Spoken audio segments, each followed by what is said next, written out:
Y sabes, en esta mañana yo quiero darte buenas noticias, porque Jesús significa buenas noticias. Jesús te creó a ti a su imagen y semejanza. Tú no eres un producto ni de la casualidad, ni de la coincidencia, ni de la explosión del universo, ni de una evolución, sino que tú y yo somos un diseño especial y único de Jesús. Dice este libro que Él te amó desde antes de la fundación del mundo. Dice ese profeta, con amor eterno te he amado, ¿verdad? Y Jesús te creó para adorarle, para glorificarle y para disfrutar de él. De hecho, San Agustín decía esto, decía que en el ser humano, al ser creado, ¿verdad?, hay como un vacío interior, ¿verdad?, que solamente Jesús puede llenar. Y buscando llenar ese vacío, todos los que estamos aquí, hemos fabricado tantos ídolos, ¿verdad? Los ídolos son aquellas cosas o personas que ocupan el lugar de Dios, que sustituyen a Dios, ¿verdad?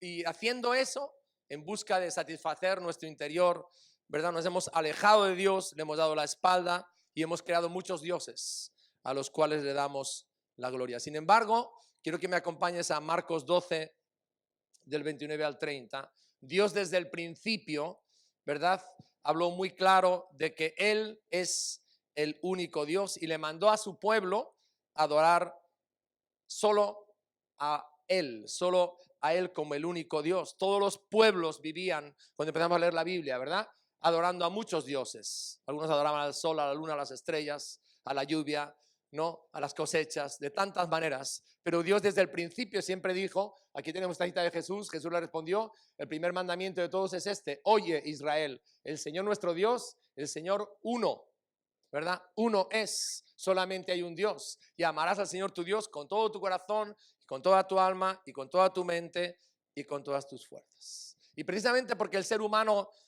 tiende a eso, ¿verdad?, es que se hace preguntas. Todos los hombres y mujeres nos hacemos por lo menos 3 preguntas importantes en la vida. La primera, ¿quién soy? La identidad. La segunda pregunta, ¿cuánto valgo? ¿A quién le importo realmente? Y eso tiene que ver con nuestra valía. Y la tercera, todos nos la preguntamos: ¿desde dónde vengo?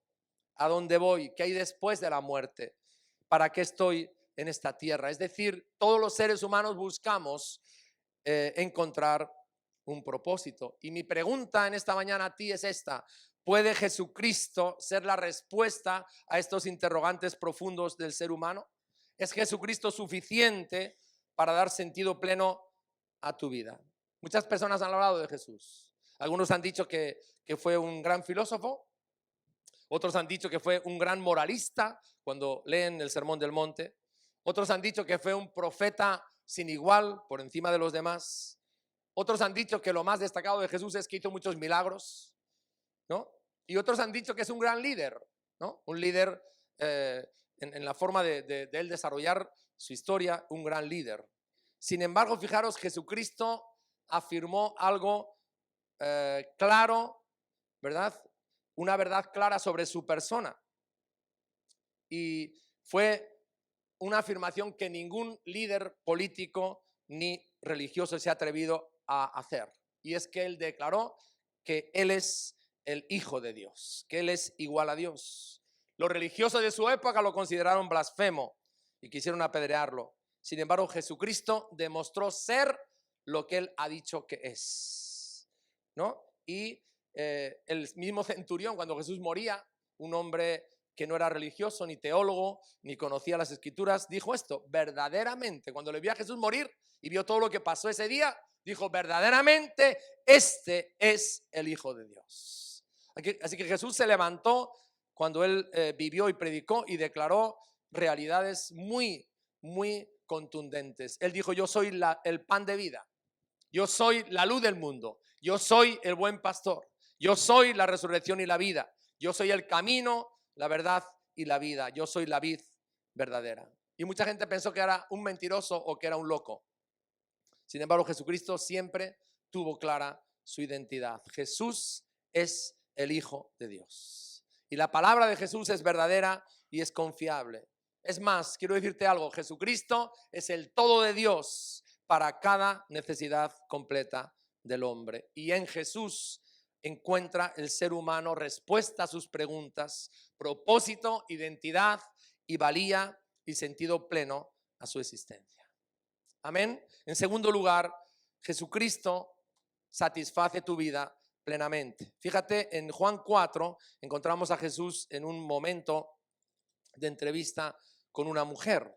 Jesús se acerca al pozo, eran las 12 de la mañana y evidentemente hacía mucho calor y tenía mucha sed, ¿verdad? Y ahí encuentra a una mujer que está tratando de sacar el agua que necesita para su casa, para su hogar, y Jesús hace una conversación muy normal y muy natural y es pedirle un vaso de agua, ¿no?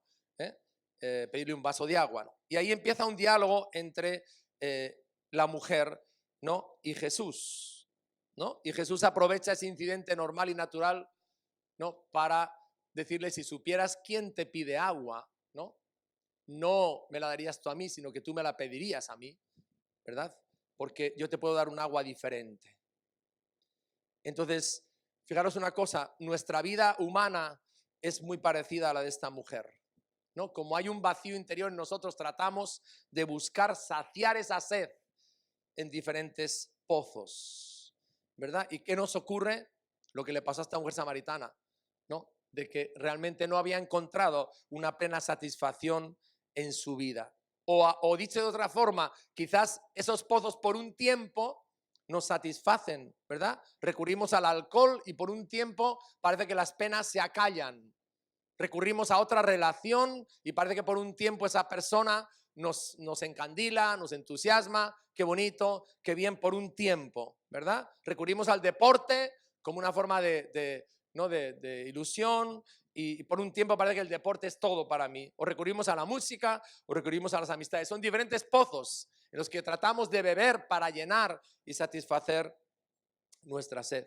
Yo te digo algo en esta mañana, una buena noticia. Jesucristo es el único que cuando creemos en Él y lo recibimos en nuestra vida como único y suficiente Salvador, ¿verdad? Nos satisface. Porque Jesús declara aquí, si bebes del agua que yo te voy a dar, nunca jamás volverás a tener sed.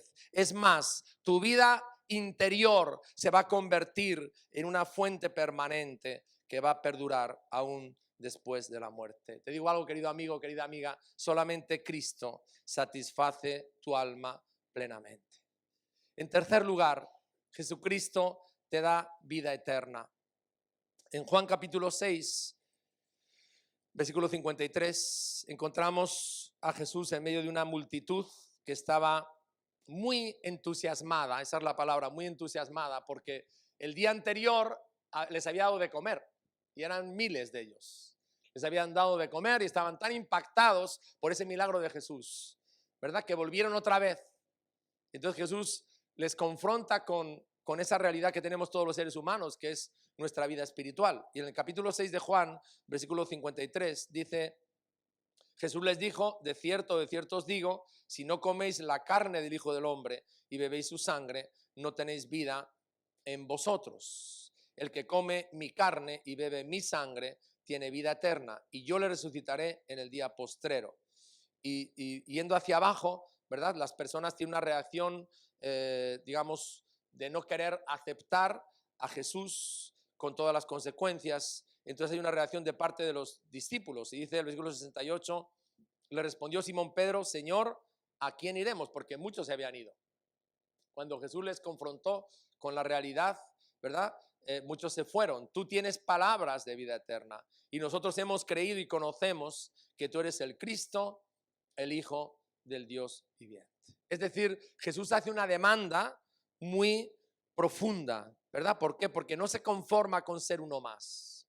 Jesús no se conforma con ser uno más en tu vida, ¿verdad? Él demanda una entrega y una rendición exclusiva, absoluta y total, ¿verdad? La vida eterna, dice Jesús aquí, consiste en confiar plenamente en Jesús como el único y suficiente Salvador. Y Pedro responde a eso, ¿verdad? Responde a esa realidad de que muchos no querían tomar a Jesús en su vida con esa entrega total, ¿verdad? Y Pedro lo declara, no podemos ir a otro, no podemos ir a otro, ¿verdad? Ya lo hemos probado, lo hemos intentado de tantas maneras, pero no podemos ir a otro. Solamente tú tienes palabras de vida eterna. ¿Por qué? Porque tú eres el Cristo, el Hijo del Dios viviente.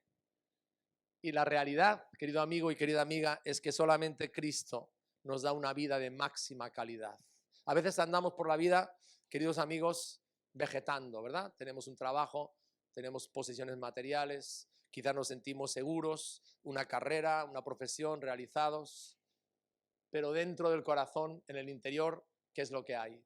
¿Verdad? Ahí es donde iba Jesús, ¿no? Y yo te digo algo, solamente Cristo nos da una vida verdadera, plena, completa, de la máxima calidad. Ahora y sigue después de la muerte. En Primera de Juan, cuando el apóstol escribe sobre esto, dice una gran verdad en este sentido. Primera de Juan, capítulo 5, versículo 11. Dice así, este es el testimonio que Dios nos ha dado vida eterna. Dios ha dispuesto para ti y para mí que tengamos una vida plena y completa, ¿verdad? Y esta vida está en una persona, en su Hijo Jesús. Y Dios es muy claro, el que tiene al Hijo, el que tiene a Cristo, tiene la vida verdadera. El que no tiene al Hijo de Dios, no tiene vida. Es una decisión que tú y yo tomamos, cada uno de nosotros tomamos. Pero Dios sí dice una gran verdad.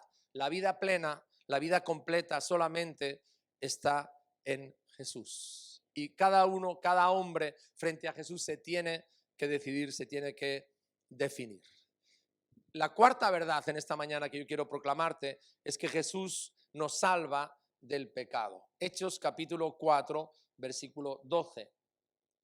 En este caso son los apóstoles que están hablando a un tribunal y les declaran esto: y en ningún otro hay salvación, porque no hay otro nombre bajo el cielo dado a los hombres en quien podamos ser salvos. Y la pregunta es esta: ¿quién puede rescatar al ser humano, a cada uno de nosotros, del pecado? ¿Las buenas obras? ¿No? ¿Qué es lo que nos puede hacer libres del pecado? Porque lo cierto es que todos hemos pecado y la Biblia declara: la paga del pecado es la muerte. Por causa de nuestro pecado estamos destituidos de la gloria de Dios. Y la pregunta es esta: ¿cómo puedo tener yo paz con Dios? ¿Cómo puedo tener yo perdón de mis pecados? Si mis buenas obras son como los trapos de inmundicia para Dios. Solamente hay un Salvador, querido, nada más que uno, ¿verdad? Que es Jesús. No hay otro nombre dado a los hombres en quien podamos ser salvos. Pablo, hablando a los corintios de esto, Primera de Corintios capítulo 8, versículo 6, ¿verdad? Declara esta verdad tan contundente. Dice Primera de Corintios 8, 6, para nosotros, sin embargo, solo hay un Dios, el Padre, del cual proceden todas las cosas, y nosotros somos para Él, y un Señor, Jesucristo, por medio del cual son todas las cosas, y nosotros por medio de Él, ¿verdad? Y Pablo, escribiendo un tiempo más tarde a Timoteo, Primera de Timoteo 2, del 5 al 6, ¿no? Le habla de que tenemos que orar por nuestras autoridades, buscar la paz de nuestras naciones, el progreso y la prosperidad. Pero fíjate, en medio de eso declara algo importante. 1 Timoteo 2, 5 y 6 dice aquí: porque hay un solo Dios y un solo mediador entre Dios y los hombres, Jesucristo, hombre, el cual se dio a sí mismo en rescate por todos, de lo cual se dio testimonio a su debido tiempo, ¿verdad? Solamente hay un nombre, solamente hay un Dios, solamente hay un Salvador, que es Jesucristo, ¿verdad? Ahora, la pregunta es esta, ¿verdad? El corazón nuestro es una fábrica de ídolos. Así somos los seres humanos, ¿verdad? Nos fabricamos muchas cosas que las ponemos ahí en el lugar de Dios y en las cuales nos apoyamos, ¿verdad? Para salir adelante en la vida. Bien, ahora, a veces nos pasa, incluso después de haber conocido a Jesús, que caemos en la trampa de pensar que Jesucristo no es suficiente. Eso les pasó a los colosenses, que necesito algo más que Jesús para ser feliz. Y los colosenses dijeron Jesucristo y ceremonias, reglas, la circuncisión y las fiestas religiosas. Los colosenses dijeron Jesucristo más el duro trato del cuerpo, hagamos ascetismo. Los colosenses dijeron Jesucristo y la adoración a los ángeles, adoremos a los ángeles. Jesucristo y el conocimiento oculto o esotérico, y Jesucristo y la sabiduría humana y las tradiciones de los hombres. Y Pablo les tiene que escribir, ¿verdad? Lo vamos a leer, unos versículos para dejarles muy claro, ¿verdad? Que Jesucristo es único y que no hay nadie como Él, no hay nadie igual a Él.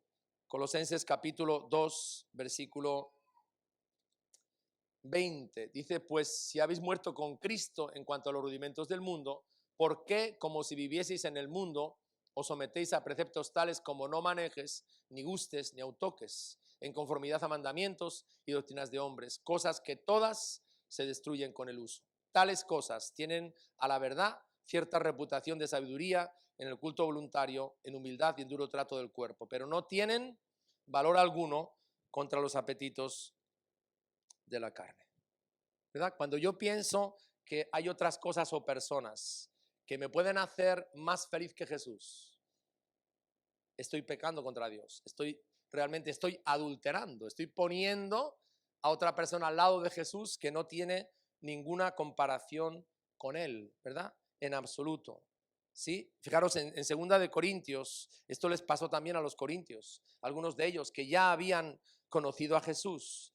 En 2 de Corintios capítulo 11, en el versículo 3, Pablo está diciéndonos aquí, pero temo que como la serpiente con su astucia engañó a Eva, vuestros sentidos sean de alguna manera extraviados de la sincera fidelidad a Cristo, ¿verdad?